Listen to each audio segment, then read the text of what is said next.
Without going out of your door, you can know all things on earth. Without looking out of your window, you can know the ways of heaven. Hey guys, and welcome back to The Inner Light. This is part one of a two-part series where we'll be going under the album that is Dark Horse. We'll be going over it. We're going to be going over its content, everything in between, and just share our thoughts, opinions. There's a lot of bad stuff and a lot of good stuff. So let's go over it now. Let me I want to see what it looks like with my with this shirt on, with shirt off. Okay, no, I'm gonna go shirt off. Yeah, it's a shirt off kind of app. That's honestly been the most hardest part of the episode, just figuring out what you're gonna wear. I was figuring out the setup. I put a lot of time and effort into it, as you can see. It pales in comparison to yours, though. You got a whole. I have a whole love gaff back here. It's great. Look at that. It's got all you can need. It's got a beautiful anyway. I'm not going through it. Anyway, a lot's changed. A lot has changed. It's 2026, and this is the year of the Inner Light. We are dubbing it the year of the Inner Light. Very excited. We're very. Oh, sorry. We're very excited, are we? I'm excited. Are you? You don't seem that excited. I'm very enthusiastic, if you couldn't tell. No, I'm feeling good. I'm feeling good. I feel like it's gonna take a while to get back into this. It'll probably be 5 minutes, but that'll be a long 5 minutes. Because it's been a while. It's been a while. Growing pains. We are a bit rusty, so please bear with us. This is also very new, filming ourselves. Yeah, this is a new experience, but we're gonna try it. If it's a swing and a miss, we can just pretend it never happened. If it works, you'll see some on the feed in the coming days. You've moved to America. You're there. I'm here right now. This is America. It's as beautiful as I don't remember it. That's why the background is me hashing together things, trying to look good, because this room is just empty and beige. And there's not much I can do. So I tried my best. You know what? It's cute. You've got the Beatles 1 poster. You have the little George Teds. We're rocking flamingos. I've seen. It's great. We guys, that if obviously if you're watching the video version of this, this wasn't planned. We didn't plan on having matching flamingos and I Me Mine, but it happened. But yeah, the I Me Mine is calculated, but the flamingos, not a fucking clue what's happened there. But yeah, I've been here for almost a month now, and it's pretty crazy. It snowed outside, snow on the ground. It's snowing over there. I mean, it doesn't snow much in the UK. We got I know you had a storm though. Yeah, we had a storm. It was just wet and shitty. Oh, okay. We had a couple of feet. I live in the south, south. We had a couple of I want to say not even an inch. We didn't even have an inch of snow, but it was enough of a frost for it to be exciting. You couldn't make a snowman, but I was oh my god. So I went out for a little morning walk with my girlfriend. That's so cute. And there's a little lake by us. And it was completely white, it was glistening. It was so cute, and that's about as snowy as it gets. I'd imagine it absolutely teams down in where you are. Yeah, it's a lot thicker out today, and it's very cold. But anyway, enough weather talk. Yeah, that's dire. That's peak small talk. How fucking old are we? That was horrid. I turn into a 70-year-old woman. And we are British, and we just talk about the weather. But anyway, I also want to say a quick thank you to everyone over on Instagram. While I've been moving, Harry has been working hard. Absolutely just grinding on that and stuff, and it's paid off. So I want to do a quick thank you to everyone who's followed us, who may have come over here to listen, and also to you for keeping on top of things. Because always a charmer. Yeah. No, it was. To be fair, it was just fun because it felt like I was like a kid, and they're like, "Go have recess and just muck around." So yeah, I've been posting whatever. If it works. Oh, so I'm the mean teacher. No, in this scenario. No, you're the nice teacher. You gave me like golden time or Okay. some shit. You know, I'm giving you praise. Okay. You just went, go do whatever. And I know sometimes you looked at the feed, and it was like, what the fuck are you doing? But okay, when he started off with the shit posting, I was a bit like, what are we doing? But you brought it back. You brought it back. What can I say? What can I say? I can't argue. Anyway, yeah. So thank you for the support over there. And today is a big one. We have actually overdue, I think. I mean, for how much we ride this album and we demand like a 50th anniversary box that will be 2 years late. Which is coming this year, guys. It's coming this year. 2026. I'm saying it. Year of the Horse. I called it from December. Year of the Horse. It's happened. I said a couple episodes back that this is going to be the next like special edition. So that's why we thought, what would be a good first episode for the new year? Year of the Horse. Ring out the Dark old, Horse Deep. Ring in the new. It's that easy. It's that easy. And also, new rebrand. You hit like the nerd emoji then. That was so loud. Rebrand. Have you guys checked out our rebrand? Because we spiced things up. Dark Horse time. Should we just go into it? I feel like we've been fluffing around this shit. It's already going to be long enough. I had to warm up. Okay. We're back. Also, do you like my t-shirt? I do. Do you like mine? It's there wasn't much thought went into it. Oh, let me get a t-shirt. Bob Dylan. We didn't even talk about Bob Dylan in this episode. We will. Okay. We will. I'm trying to get it in the shot. Okay. Should we just... Let's get into it. Let's go. So, I feel like before we get into 74, we got to like go back a little bit. Only a little bit. We're not going to go back to like, what are you popping? What are you cranking off cam? Sorry, just look over and you're just like perching it, and you're holding a can like a fucking like T-Rex. I was waiting for the I was waiting for the right time for you to look. This is a vanilla cream soda. What the fuck is that? Big K. What does that mean? Is that K for cream? What's the K? No, it's from What the fuck is that? Nah, so what the fuck is that? What's a big? It's from a store. It's from a store called Kroger. That's even worse. Big K. No, I don't like that. Is that like your version of Lidl's? No, because they have Audi. They have Audi here. Shut up. They have Audi. We go there. It makes me think of home. Yeah, it's beautiful. They don't have Lidl though. No bakery. They do have a Freddy Krueger. That's great.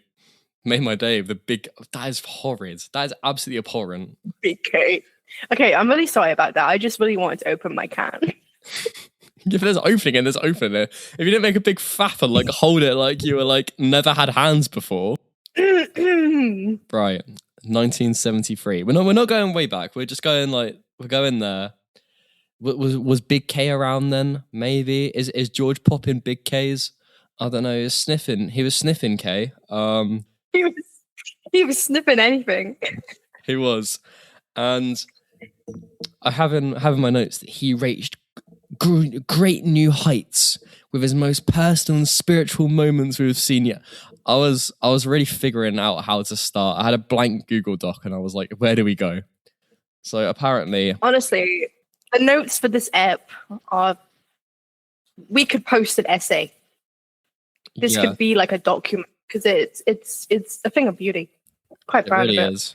And I had to make a additional copy just as like a failsafe, because not naming any names, but someone likes deleting notes, and it's very sad. But not this one. Not this one. We prevail. And I mean, even though an album like Material World came out, not everyone liked it. Which is crazy. A lot of people, I think, were just pining on George's downfall. I think they just wanted him to slip up. And it's like, on one hand, it's like, is it as good as All Things Must Pass? Well, again, that's up for interpretation. There's highlights of Material World that hit the mark 100% better than All Things Must Pass. Mm-hmm. If I want to cry, I'm not going towards fucking I Dig Love or Apple Scruff, you know what I mean? Or What Is Life? Exactly. I'm not doing it. Whereas I think I can put on Material World, and 8 out of 10 times I'm going to be in my You can field. see it. Exactly. You can see it. That is all. The light that has lighted the world. Like, it just keeps coming. Even songs like Give Me Love, they're not exactly... They're not jolly. No. Which I think a lot of people kind of misconstrued and think it is like a very uplifting song, which I guess it is, but musically it's kind of dreary. Which I guess, like, if you want jolly, the new music video is rather nice. I do really like it. And it opens up the song for, like, again, a different interpretation. Everyone's got a different... But it's not a happy record. It's not like sunshine, lollipops, rainbows, all that shit. And I almost think that George himself was putting up some sort of mask. An album like Material World, it's full of, like, metaphors. It's not him speaking like... I mean, around this time, you'd find him writing the starts for a song like So Sad. There was a lot going on in the background. There was a lot that he chose to keep hidden for the time being. And I think it's because he had to process it himself. I don't think he truly grasped what he was about to go through. So in 72, George and Patty were in a shit. When you write the notes and then it's when you write the notes and I haven't fully read them. But yeah, the car accident.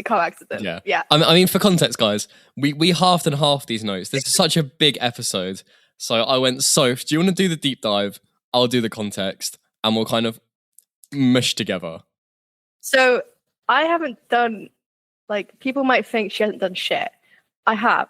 Okay. We're getting there. It's just me. I'm trying to talk naturally and read at the same time. It's difficult. So 1972 would see George and Patty in a car accident because this guy likes to drive fast. Didn't we talk about? We touched on that. We did. We touched on that in our Material World deep dive. So coming back to that, things weren't that happy. Things were not looking good for the Harrisons. No. I mean, like I said, he was writing So Sad as early as this, 72. This is the earliest song of the Dark Horse sessions, and it was about Patty. There's like a common misconception that there wasn't like much love around this time. There was. They loved each other till the end. But was it romantic love? That's up for debate. And also during this time, there was disgusting amounts of I can't say the fucking word. Infidelity. There was like disgusting amounts of infidelity on both sides. Like you know, people like to paint George as kind of like he wasn't like the other Beatles. He wasn't, you know, disrespecting his wife. Bro, He could not keep it in. Oh bro my was days. a dog, okay? And so when Patty had Eric Clapton, you know, trying to pursue her, which, you know, for me is crazy. Your bestie husband. I feel like that needs to be an episode in itself because we It's could crazy, go yeah. down this rabbit hole. I mean, I feel like it's someone that only like someone like Abigail DeVoe has like gone down like in like her Layla episode. Like it's intense. Like, yeah, so we're only going to touch on it here, but obviously Patty had Eric like really trying to pursue her. Like And foaming at the obviously mouth, she- like You know, I wrote this song about you, please. Okay. And obviously she, you know, I'm guessing he did kind of wear her down because she did say yes, and they would have the affair at the start of the 70s. So we had that going on with Patty. We had George just sleeping around being a dog, sniffing coke, just having that rock star life, you know? and Patty's head must be fucked at this point. I mean, this is 2 years after Clapton's letter saying, I am yours. Like, basically saying he's gonna, like, kill himself if he can't be with her. Which, guys, that is not healthy, by the way. Please do not be writing letters. If you're trying to go after someone, a bit of, like, I feel like I'm entitled to give dating advice. Been with someone for quite a while. Don't do that. That's not okay. Definitely don't get with her underage sister. That's even worse, Clapton. And don't do heroin. There's a lot of wrongs here. Life advice in a light. But you know what? We can learn. It's an allegory. It's kind of like the tortoise and the hare, you know? Yeah. Sorry, my hair looks fucked up right now. So, start of 73, it gets better. Because remember that Clapton, how can it get any worse? So, Clapton in 73. Not many people talk about this, and I think it's quite interesting. So, it's common that, you know, the Clapton thing's a whole triangle. It's true for the most part. For the most part. So, a bit of context, January 13th, 1973, Pete Townsend, he's not actually involved in this. He's calm. He's doing his own thing. He organises a benefit concert for Eric Clapton to get him help. And this was in the Rainbow Theatre in Finsbury Park in London. So Clapton has been MIA for about 2 years. He's been not in a very nice place. And his last concert was at the concert for Bangladesh, you know. He just can't get away from George, vice versa. And there was a stat lineup. I mean, you've got Townsend, you've got Eric Clapton, obviously, Steve Winwood, Jim Capaldi, Ronnie Wood. So all these people George would go on to work with in some way. Ronnie Wood, remember that name. Remember Ron Wood. And in the audience is George Harrison, Patty Boyd, and Ringo Starr. Elton John and Jimmy Page were there. That's someone and nothing. Let's just name drop it. And this happened that they were all sat together on this night in front of Eric Clapton, who was playing Layla. And this is like some shit off a fan fiction. This is not real. It's not. And Ronnie Wood, right, backstage, brings his wife called Chrissy, and they became friends with George, and this started a love pentagon. I fucking can't. No more triangles, guys. It's a pentagon, okay? And that's like keeping the shit as small as we can. There was. I've got my it's phone. just the idea. It's just the idea, right, of sitting at a show with your wife, and this guy just comes up and sings a song about it. Like, doesn't he say in the song something about your old man? I tried to give you consolation when your old man had let you down. And In front of him. It's insane. Like, this concert was all recorded. It was put out. A little sample of it was put out. Layla wasn't on the like vinyl recording, but it was like re-released. He also played a badge, which was co-written by George. Like, there was so many different shots taken. Meanwhile, Eric Clapton is like virtually out of it. Well, the show for his heroin abuse, by the way. Ronnie slept with Patty. George slept with Chrissy. Vice versa. George had a hump. Ronnie was like, I'm going to sleep here. It gets so confusing. And I think we should just have an episode on this in general, like George's relationships and lack thereof. It gets messy. The affairs of George Harrison. I feel like I need to have like a whiteboard and like loads of bits of string and connect. Yeah, literally like what you've got, and just like try and detect. It makes me just lose all faith. I'm just like, how? Like I'm trying to find the context of this episode, keep it on a timeline, but it bounces so far. People come, people go, people also come. I can't. So basically, George in this period of time was not a good guy, okay? We are not Team George. We're not supporting his actions. It's terrible. It's horrible, and I can't. We're laughing about it, but it's so you have to laugh because it's just so bad. Like, okay, this is the kind of stuff that like other male-fronted podcasts would be like, yes.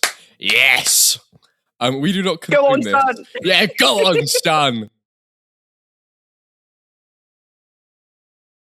We do not condone this in a light household. Mm-hmm. But we had to touch on it because this is like so much context into what this album will become. This is literally like Dark Horse 101. This is like, yeah. I think we need to tone it. I think we need to bring it back. So we do. Let's just spark notes.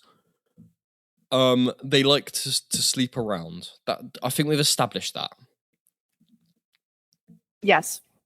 So, recording of Material World. Musician and pianist Nicky Hopkins was in the middle of recording this album with him.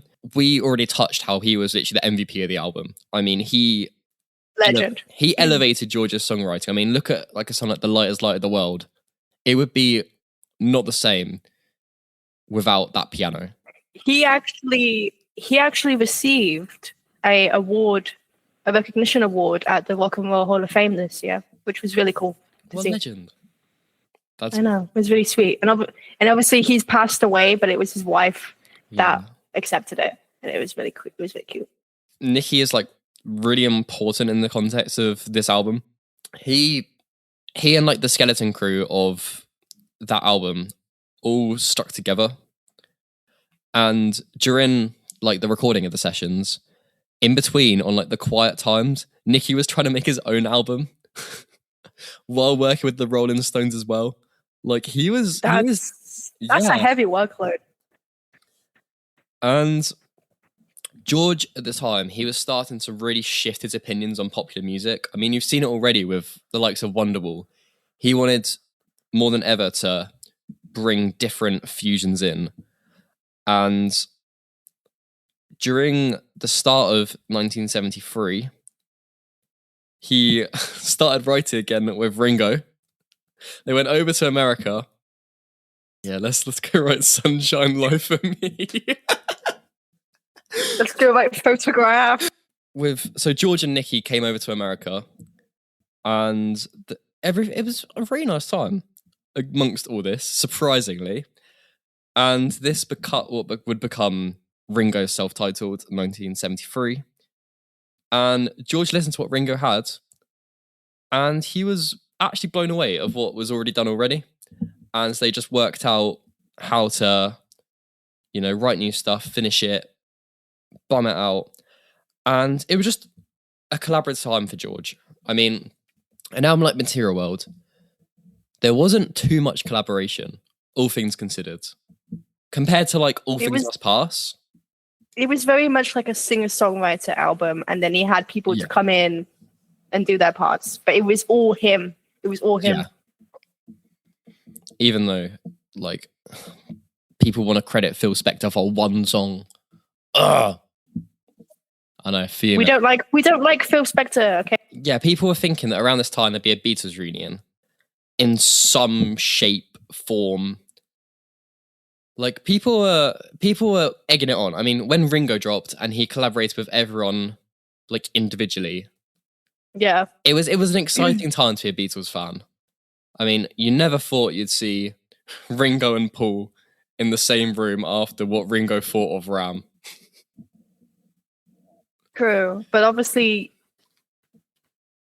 now we know that would never happen because of what John said about George, and they wouldn't actually go on to talk for like a long time after the whole virtual incest thing. No. So there was a lot to process there. And then Paul was just off doing wings and shit, living his best life, I guess. Living and letting die. And I think that's cute. So there was some sort of reunion. I mean, some of the people that George was working with previously would connect together. And on the 1st of April 1973, George started what would become the album Shankar Family and Friends. Again, like I said, with an album like Wonderwall, George was eager to get Indian music like into people's households. It was kind of like I was working with Ravi Shankar. I don't know, like I picked this up the other day actually. It's kind of similar to like Ravi's album West and like Meets East.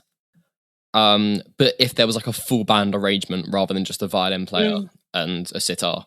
Like it's really cool, and he's working here with the session players of Wonderwall Music, which is also the Inner Light. Shout out. And that's us. Oh my god. I know that took a while for it to click. And also George's like people that he's been working with through Material World, e.g. Ringo Starr, etc., Klaus Voormann, the usual suspects. Yeah. And the recordings for this took place. Jim Counter. Jim Counter, beautiful man. And the recordings took place at A&M Studios, which will be important to remember that name. Remember that. There's going to be a lot of remembering. Remember Von Wood, A&M. Remember that. We're 2 for 2. It's going to be like, you ever played them games where it's like, I went to the supermarket and I bought an apple, and then you have to keep adding to it. It's going to be like that. So I hope you're playing along at home. And the result of this album was, it's kind of like a rock opera. It's hard to describe. I mean, I wrote in my notes, a song like Dispute and Violence sounds a bit like Crash Bandicoot.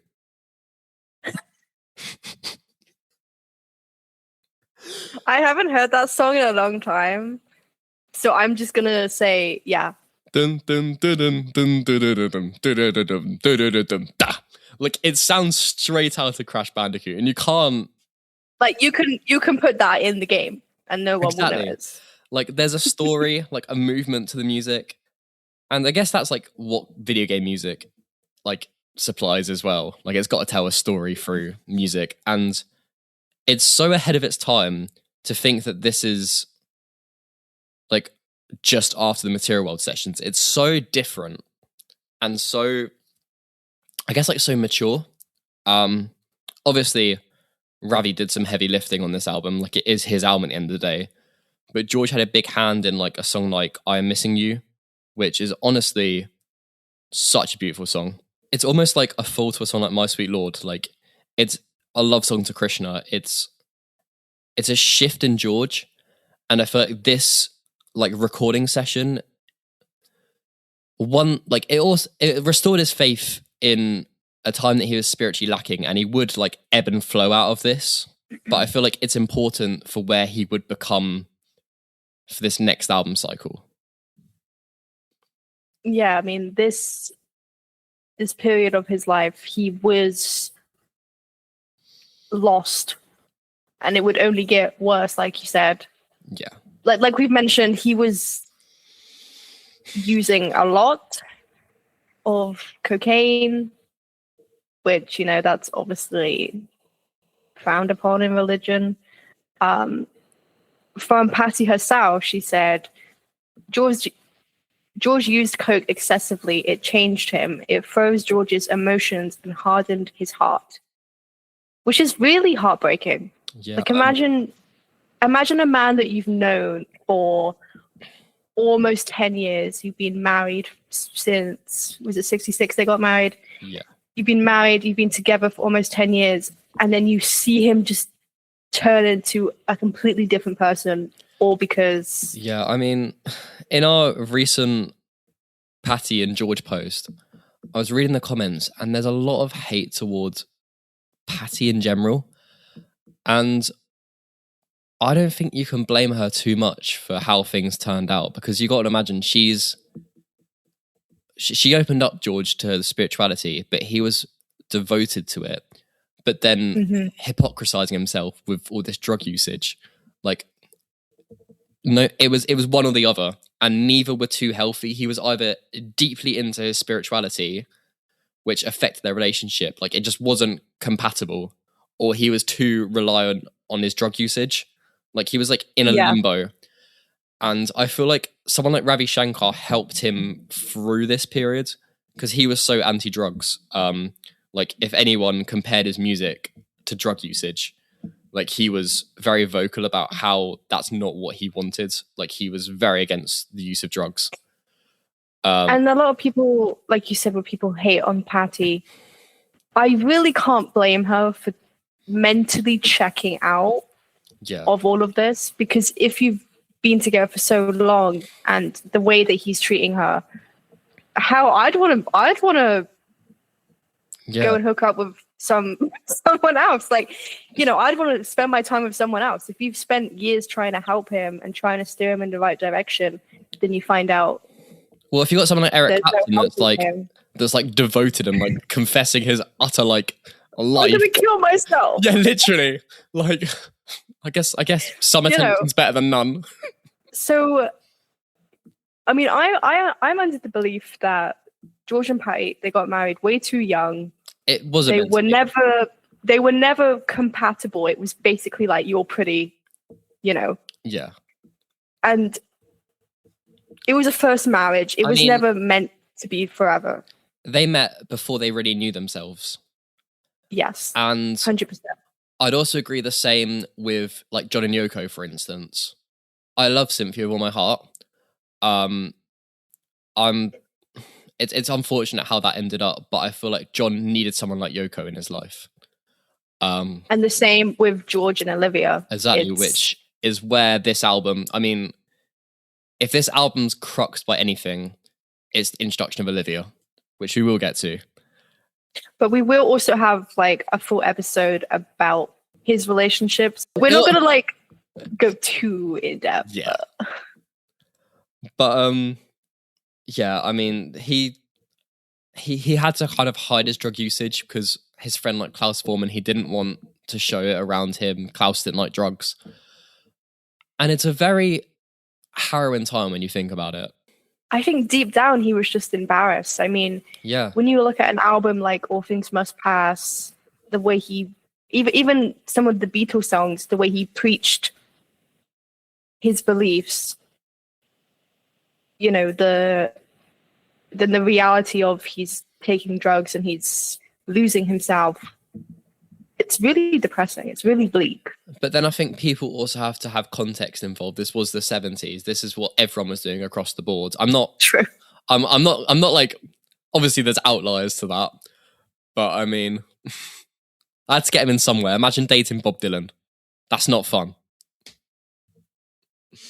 I rewatched Complete Unknown the other night because my partner hadn't seen it, and like I was, because obviously the girl in Complete Unknown is like fictional, Yeah, isn't she? But she's based off Sue's Rotolo. this Yeah, girl, and like when he like turned up at her door on the motorcycle and was like, "Come to Newport with me," I was like, "Go, don't." Go, don't. Just leave. yeah. I mean, He's not worth it. it's really, it makes me wonder what they're gonna do in the Beatles biopics, because like I don't know how far they're gonna go, like timeline wise. Like, are we gonna see Layla and like the bell bottom jeans? Because Are we gonna see I'm in love with your wife? like, and obviously in the Bob Dylan movie they took a lot of like creative liberties. How far is that gonna go here? Like, are they gonna like glaze it and just be like, oh, they didn't have infidelity? No. Yeah, I do think they're probably gonna just go up to 1969. I don't think they'll touch the 70s. They'll probably end it with the rooftop. Probably, yeah. Like, but as much as I say that, I would actually really like to see like a 70s, because this is so much drama. I feel like a Dark Horse movie would be unreal. Like, the plot holes. I mean, it would be a lot of people to like bear in mind. Like, that's a big cast of people that like prop up once. Elton John. But I mean, when Material World finally came out, George was a different man from the person who recorded it. I mean, the album got delayed, and you can't help but feel like a disconnect. Like, you look at like Shankar Family and Friends, that wouldn't come out for another year, but it was basically like the main tracks were recorded. That's a lot of change, and this is before the album's like really, sprung out. Like, Alan Klein, he's doing his thing, and George wants more than ever to detach from the Beatles. Like, George doesn't talk much about this period. In an interview when it came out, he said it's like the show Peyton Place. Like, when you listen to the album, it's basically the plot of that show. And he later called it like his naughty period. I feel like That's putting it lightly, but yeah, like slap on the wrist, Boys will be boys. Like, But there was, it's such a weird period, because George would always like avoid it as if it was something he was ashamed of. Like in Stranger Things, like Henry Creel in the cave. It's like that. Like, if you know, you know. He was so hot. What, Vecna? Get Mr. out. What's it? Get out. Mr. No. Mr. What's it in that suit? Come on. Horrid. I'd be following him to the portal as well. That is a horrendous take. I keep seeing like posts on my feed like, I can fix him, and it's like, no, girl, no, you can't. Like, no. He's a great actor. He's a great actor. He is a good actor. Anyway. Would I? No, but you do you.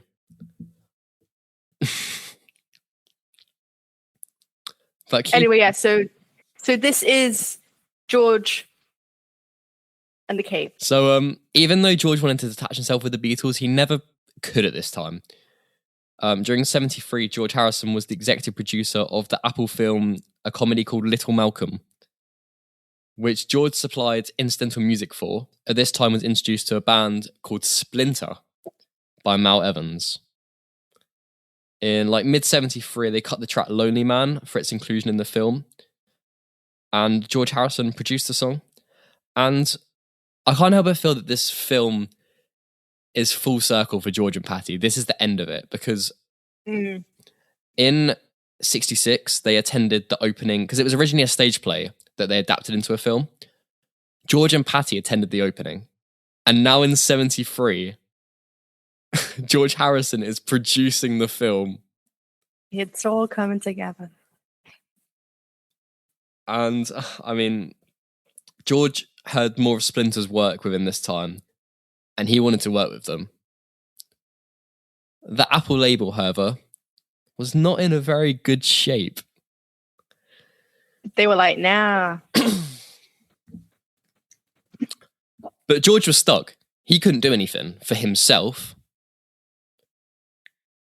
He could make a label, though.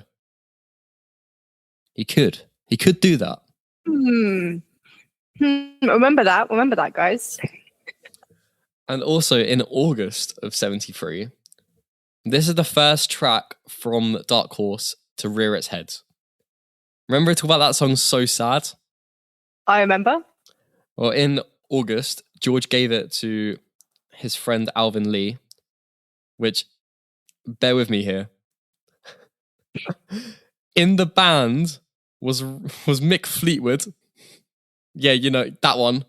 Who also dated Pattie Boyd's sister. They got married, didn't they? Yeah. Yeah. And Ronnie fucking Wood. The circles, the social circles just blow my mind here. Like, I don't know about you. If someone slept with my wife, I wouldn't rush to, you know, be in a studio with them and be like, do you want to work on this new song? But this would happen again, funnily enough. Many times. But So Sad. It came out in December of 73. And with the subsection, So Sad, No Love of His Own. Which, fuck me, mate. You're in a dire spot. No love of his own. Maybe you shouldn't have. You know what? I'm not even gonna say it. I'm not even gonna give my. You know what I'm gonna say. You know what I'm gonna say. It's just a very dire time to be George Harrison. Honestly, it's not good. But his album's doing well. Material World's doing well. He's getting the sales in November. That's when George trials So Sad and a few other songs in his Friar Park studio for Dark Horse. And that's 73 wrapped up. This is a great continuation from our Living in the Material World deep dive. Yeah, it bridges the gap, which is nice. Yeah. I mean, thoughts on this year? Like I said, it is not a good time to be George Harrison, and through into 1974, it's only going to get worse. You thought it was going to get better, but it's only going to get worse for him. So, we get to 1974, okay? Oh, shit. The year, it's a new year. New year, new me, you know? Ring out the old, George is at a party round Ringo's, by the way. New Year's party around Ringo's. And picture this, all right? You're having a nice family. It's around like Christmas. You have a nice Christmas dinner with your friends. Yeah, warm, cozy. You got, you know, your ex-bandmate Ringo Starr. You got his wife. I love. Like, that's a cute little double date. Stands Here up. we go. And confesses love for Maureen Starkley. You know, that is one way to kill the vibe, George. That is one way to bring down the atmosphere. I mean, it's a bold move. Ringo storms out. Patty is distraught. Locks herself in the bathroom. It's not exact simpatico. John Lennon famously says that it was virtual incest, which, to be fair, it kind of was. Messed up.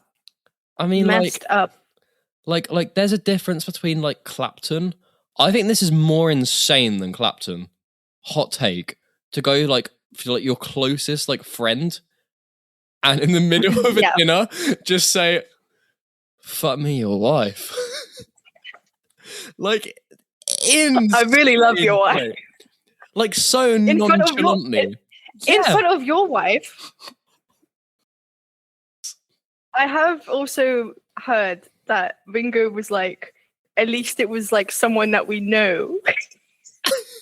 And obviously at this time, they were all cheating on each other. Yeah. Ringo was, they were all as bad as each other. And, People say maybe Ringo was being like Ringo, but Ringo at this time, not a very approachable fella. I do not blame him at all. Don't blame him. Don't blame Patty's reaction. She was distraught. Even though these couples had obviously an arrangement, that's stepping on so many lines. Yeah. He just says casually to Patty, "We'll get a divorce this year." And it gets worse. It gets worse. George decided it was a good idea to sleep with Ringo Starr's wife. To which Patty would come home and George would just go, "Oh, just putting her to bed. She was tired." So George, honey, it's time. It's time to really just. What are we doing? Fireworks. That's just a great. The whole that's just a great way. It's a great way to call in the new year, honestly, and that's where we begin. George puts that firework in, and he buggers off to India. Of course he does. So, February 1974. What a little rat. George goes all spiritual. He goes back to India. He blesses Ravi Shankar's new home. He visits the gardens and temples in Venadavad. I don't know if I said that right. I've never left the UK, unfortunately. And he brainstormed how to finish what would become Shankar Family and Friends. As well as this, he was planning a tour. It's not the one you think of for Dark Horse. This is a tour of Ravi Shankar and Friends, which starts at the Royal Albert Hall and goes through into Europe.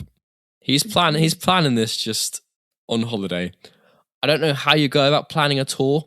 It doesn't sound fun. I can't lie. Especially the emotional turmoil that's probably going on right now. The drug use. Yeah.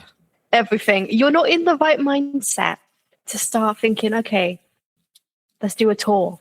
And it is obvious here. It's obvious here that he's just trying to avoid all of his problems. Well, he's really... The crash out is going to be insane. I mean, he is putting on... It's like spinning plates, isn't it? Like, how many more before it drops? Before it all comes crashing down. He has a few more plates to spin. Let's get there. So, tour. He's also thinking about touring a new album that he's going to come out with. But we'll get there. And so anyway, Royal Albert Hall in September. And he's still trying to sever his ties with Alan Klein. Meanwhile, George is trying to start a new record label. So he chats to people like David Geffen and close friends Leon Russell. They both have their own record labels. He wants to start a record label. He ended up going with A&M Records. You know, A&M Studios he was in. We said, remember, it came back. And George got the name of the record label from a song that he was working on in November. Called what's that song called? Hoss. And the label was initially distributed by Herb Albert and Jerry Moss, in which they and George shared an office on the ground floor of a 2-story bungalow. Now that's class. Humble beginnings. Humble. Bungle beginnings. I don't know why that tickled me. The bungalow. Bumble beginnings. We've got so much to give through. Oh God! Already, we've just scratched 1974. We have got so much to do. For terms of like the branding of Dark Horse, this is from the little Dark Horse box set. Olivia Harrison wrote a little paragraph on it, and she quoted on like the brand idea for Dark Horse that on one of George's visits to India, the drawing of a 7-headed horse on the side of a tin can caught his eye. He brought it back to England and adapted it as the logo. So there's like a lot of history and mythology around this horse. It's most notable for pulling the chariot of Krishna and his disciple. So it's very much firming his... Yeah, you're repping the dark horse right now. It's very close to him, and I feel like branding-wise, it's everything that George is. I mean, George loved like double entendre of being a dark horse in like the Western sense, being like a bit of a, and then also like naughty boy. Yeah. I mean, and then you got the Eastern philosophy coming in, and it's actually kind of genius. Like that's like a big brain moment. I don't know how he came up with that when he was so. And also, like, he was writing a song called Dark Horse, and yeah, like the light bulb moment that probably happened when he saw that logo and the song. He's like, "Wait a minute, it's meant to be." Like it was like the Infinity Stones just like dropped in front of him. It's maybe the cocaine was helping him. Maybe if he didn't do cocaine, there'd be no Dark Horse Records. Think Exactly. about that. Maybe he was so cracked out of his mind. He was firing on all He was cylinders reaching and another plane. Oh, that's beautiful. and not through meditation. But George himself was still under contractual obligations with the Beatles recording contract. He wouldn't be on his own label that he started until 1976. It's so crazy.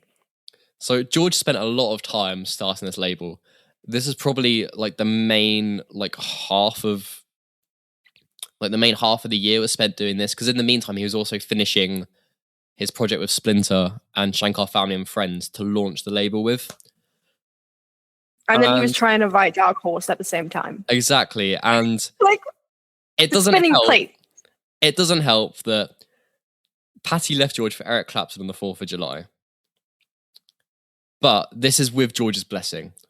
George, ultimately, he wanted Patty to be happy. George already suggested the divorce, at the New Year's party. He already put it out in the We'll have a divorce this year. But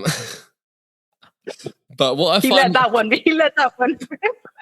One of my favorite moments from this time is like, infidelities aside, they apparently had a 2-hour electric guitar battle in Friar Park. There was not a single word spoke between them. And Patty Boyd said this in her memoir. George handed him a guitar and an amp, like an 18th century gentleman might have handed his rival a sword. And for 2 hours without a word, they duelled. There was an actor... Like, there's no need for that. There's not. And what do you reckon it sounded like? I mean, there was an actor there called John Hurt, and he said how it was like extraordinary. The air was electric. Nobody dare say a word. And bear in mind, Eric Clapton is drunk. He rolled up to Friar Park. He was shit-faced. He was done, and he was confessing his love for Patty. Insane. And instead of like having an argument, George was just like, let's have a guitar battle. It's like playing Guitar Hero IRL. What are we doing? Is it like Friday Night Funkin' or some shit? And for me, I feel so bad. Like, imagine how Patty would have felt. I would have felt embarrassed. Like, just like talk to each other. The fuck? That is like a small brain moment. Like, what is that about? That is fan fiction. I'm sorry. It sounds fake. Like, I wish there was a recording. Was it like one of them did a line? A line? That's funny. A lick? They probably did many lines that day. Many lines. But they did a lick and then they had to like do a lick back. Was it like and but like how do you decide if there's a winner? Like what are the rules? Is there like rules they have to lay out? Was George like who wins? Was George like the first one to play Wonderwall wins? Did they just start like playing like skiing like IRL. At the end of the day, there was no winners that night. Okay, there was none. There was. I mean, Patty did say though, even though Eric was really drunk, his playing was unbeatable.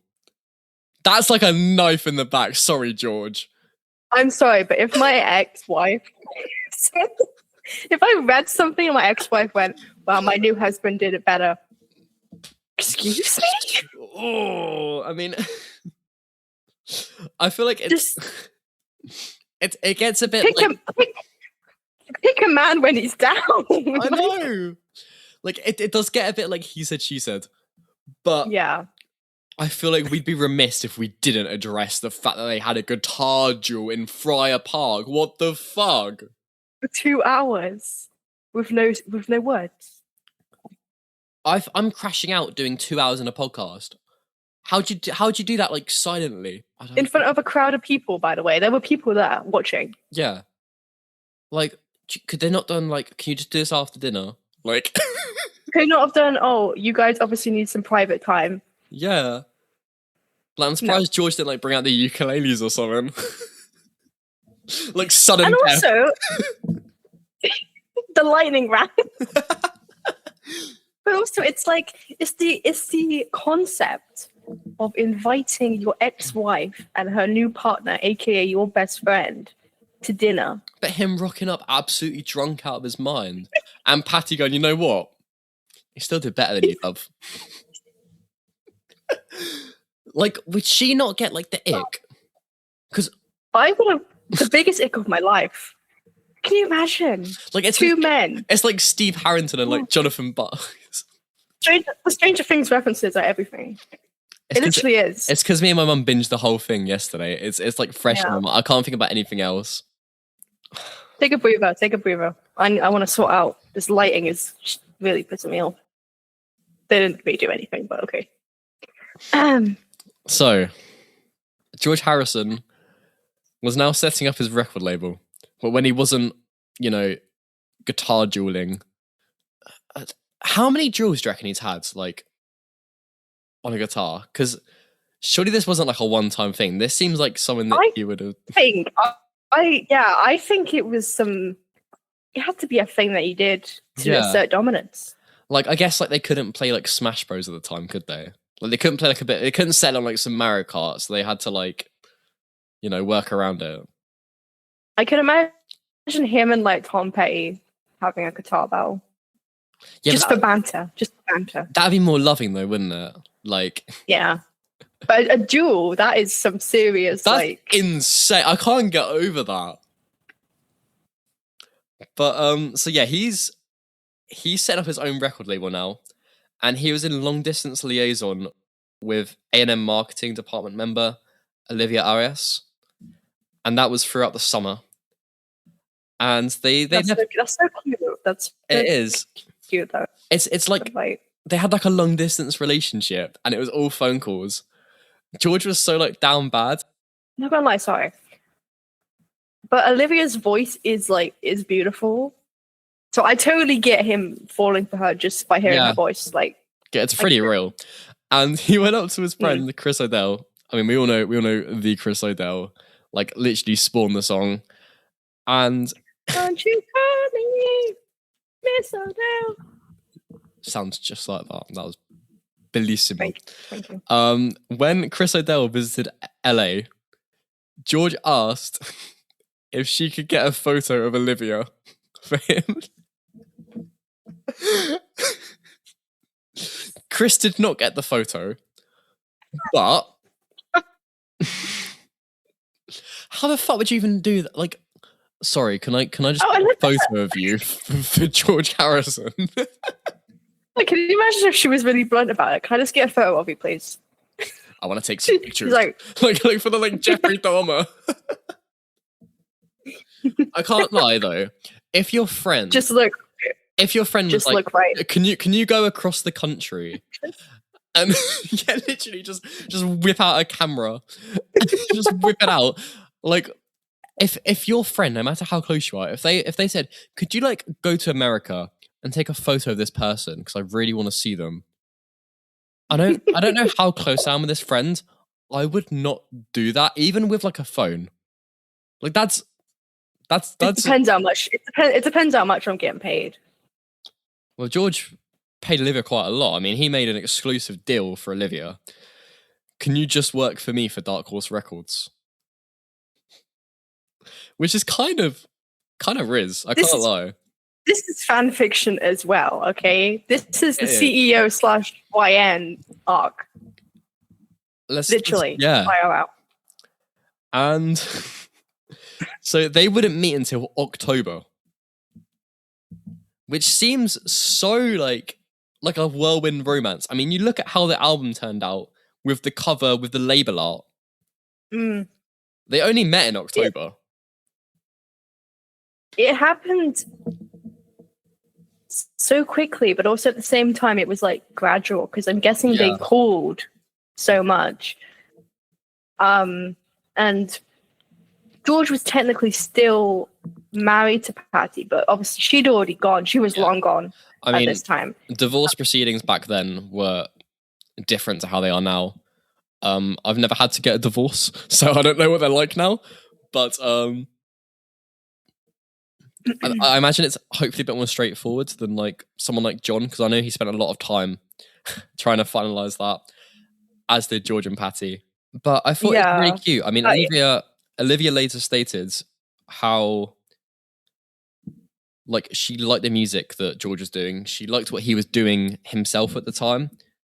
And she said that we just seemed like partners from the very beginning. Which I think is really cute. Like, there's that famous quote of like, was it love at first sight? Which we all know from Olivia. And I think it's really cute that whatever they had, it was special. And I feel like George knew there was a lot of work that he had to do on himself. And I mean, by no means was he a perfect person, but he never advocated that he was. And I feel like he needed someone like Olivia at that time. And I think Olivia also knew what she was getting into. She was very smart. Like, it's not like they were getting together and they were both so young, like he was with Patty. Like, they were adults. And she knew, okay, he needs to get his shit together, but at least I can help him get better, which she did. And we all cheer for Olivia. We love Olivia. There's like no soulmates. There's no notes. Soulmates. Literally. Soulmates, like, we love the woman. And I mean, further recording of this album, what will become Dark Horse, resumed in April. So that he's back in Friar Park, he's working. Meanwhile, George was trying to establish worldwide distribution for Dark Horse, which, you know, he went for A&M. It got sorted out. And they were aiming for an autumn release for both, you know, Shankar Family and Friends and Splinter, which would become The Place I Love. I think, like, Dark Horse releases could be an episode in itself. So, I mean, Splinter was the first release on Dark Horse. We could just do a whole album on Dark Horse itself. There's a lot to... Even now, there's, like, they're thriving now. I mean, have you seen... Like, literally just announced today. It wasn't even officially announced. So, you know, Dark Horse is now... They own the 2 Billy Preston albums. Yeah. They're on Apple. They're being reissued now. On vinyl. Coloured reissues. So, like, it's all happening. And... Are you copying? I already have originals. Well, no, I have an original of That's the Way God Planned It. And I have a repress of Encouraging Words. So, I'm tempted... But do I need it? I mean, if they want to add me to like their PR list, like, you know. Yeah. Also, they recently had a sale on all their merch, and I literally want that cream long sleeve so badly. Yeah. So if you guys want to send us some free goodies, you know. I wouldn't say no. I mean, I'm already sporting the back. I mean, if you've probably seen, I mean, you look at all the posts on Dark Horse, you look at their tagged list, it's just us. It's quite sad. I think we're like the biggest like rider of Dark Horse Records. And you know what? That's iconic. That's iconic. What? There's nothing wrong with that. Exactly. It's not begging, it's supporting. Two different things. Yes, exactly. Yes, exactly. And circling back to Ravi Shankar, George was like nervous for this opening tour. Like they're at the Royal Albert Hall. And like when they were preparing for this tour, he spent like all day, like he's planning the tour and he's doing the album at the same time. He spends all day planning the tour and producing the album. Then in the evenings, just like Nicky Hopkins, then he's working on his own album. Like he's kind of shifted gears. And you can't do that as a normal human. Okay? You can't. This man is under the influence of many substances. Okay? Did he even sleep? Probably not. He probably was like, oh, got a full 2 hours last night. I've overslept. Clocking into his 65-hour shift. Yeah, literally, it's insane. Like, he didn't need to be doing all that. George, mate, He really didn't. slow down. Like, when I look back at all of this and how fast-paced this man was going, I was like, he could have had, like, a couple months off. Like, you type in, like... What is the rush? Type in, like, George Harrison 74, and you think on, like, a surface, it's pretty, like, dormant. He's always working. This isn't like the 80s where he kind of took his foot off the pedal.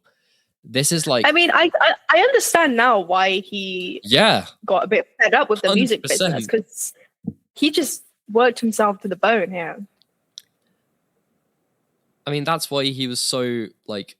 He wasn't well. He needed that break and time to readjust. He needed his garden. He needed his garden. He needed stability. He needed love. Oh. But we don't get there yet. We don't. We haven't got there yet. Yeah, he never stopped. But the result of the Albert Hall shows was really positive. People loved like the Indian sound, what George was able to bring, and also the fact that George was able to boost Ravi to like a higher stardom. Like he wasn't doing it like for clout. He was doing it because he wanted to help his friends. Because I mean, Ravi, if he was on his own, I don't think the tour would have been as successful. Like, yeah, I really think it made him it made Ravi a household name in Western society. Like, yeah. I don't know. I don't mean any offense to Mr. Shankar, but I don't think we would be talking about him if he wasn't involved with George. Like, he wouldn't be. Well, I mean, a household name. George himself brought instruments like the sitar into music. And I think George himself was thinking, how can I take it to the next level? How can I get people buying authentic Indian music, not like a protege or like this was actual music from India, taken over, performed. And moreover, George took this as a chance to be humanitarian. This was the first, like a few of these concerts were sponsored by George Harrison's Material World Foundation. And this was like the first like event where all the money, like he had the foundation now. It wasn't like Bangladesh where there was money problems. Like it all saw change. Both like music and fans really like engaged with it. They loved it. It was like, I guess like a Woodstock for Indian music. Which would foil what would become, because then later on George would, to promote his new label, he'd come up with the idea of a 45-show tour with Ravi Shankar for his new music. But the US weren't as kind as the UK for Indian music. It's a delayed album, meeting with a president, a new romance, drugs, laryngitis. What could go wrong? What could go wrong? Honestly, it is great material for a film. It is. Why has it not been made yet?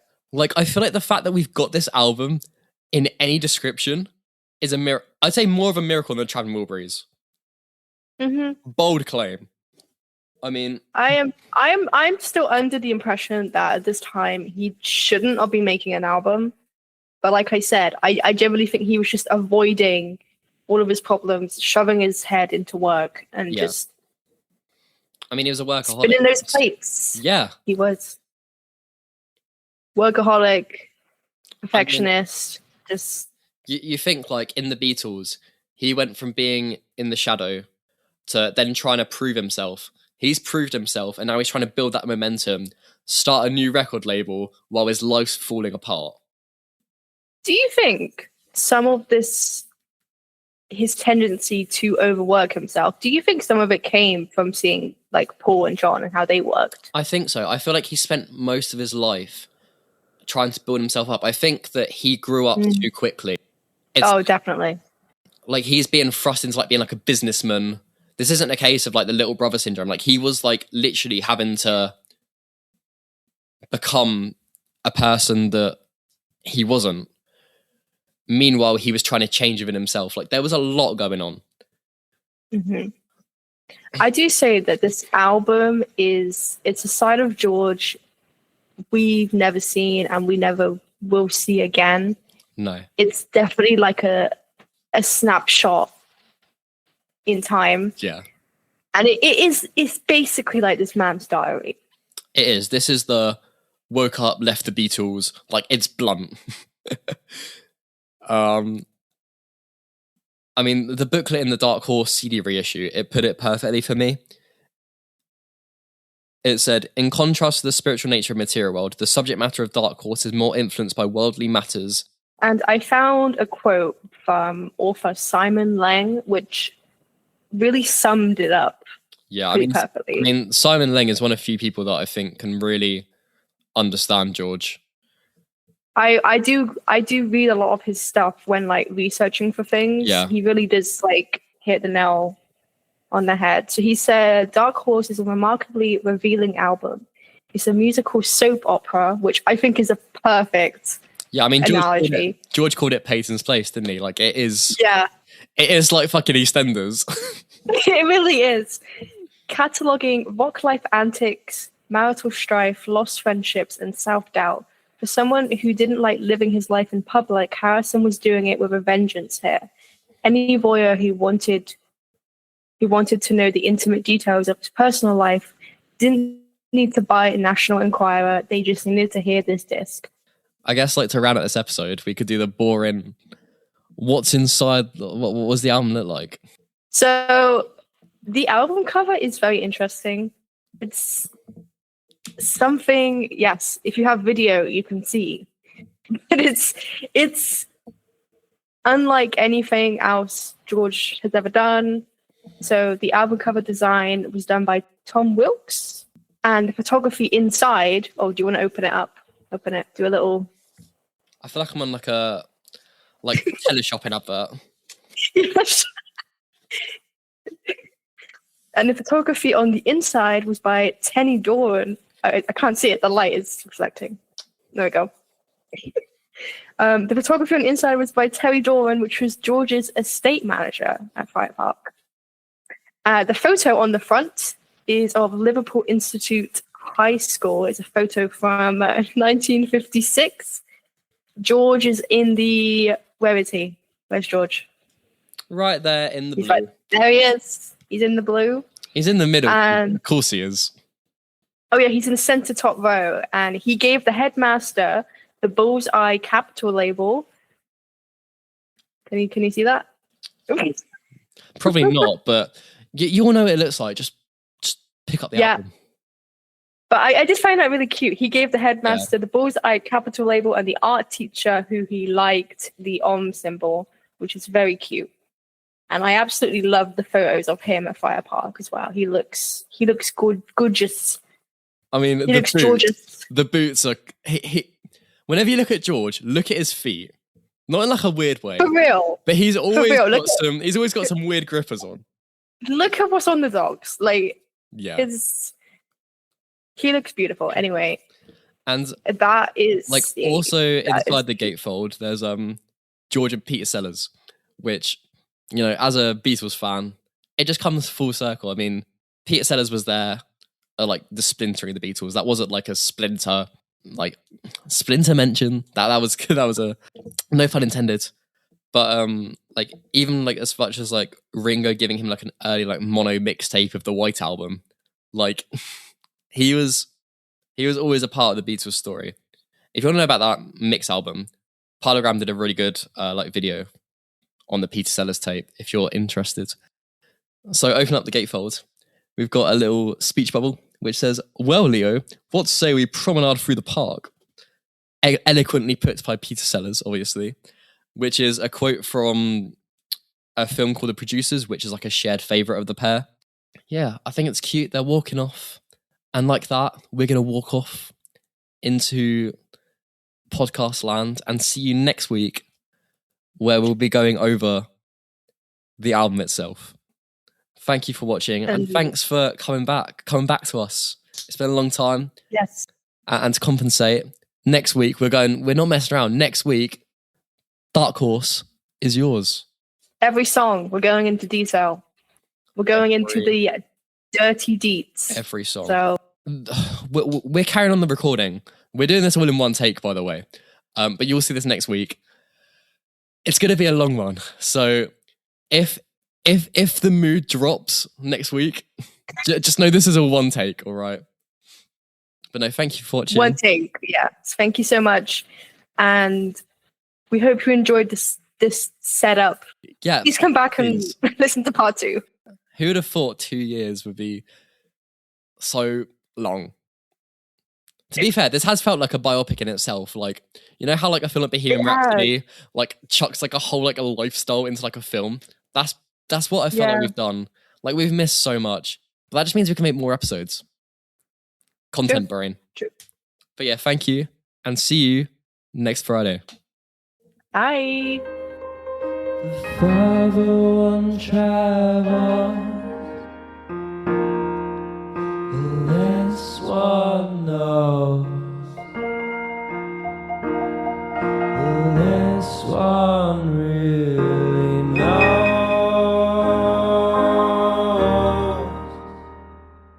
Sunshine wife for me.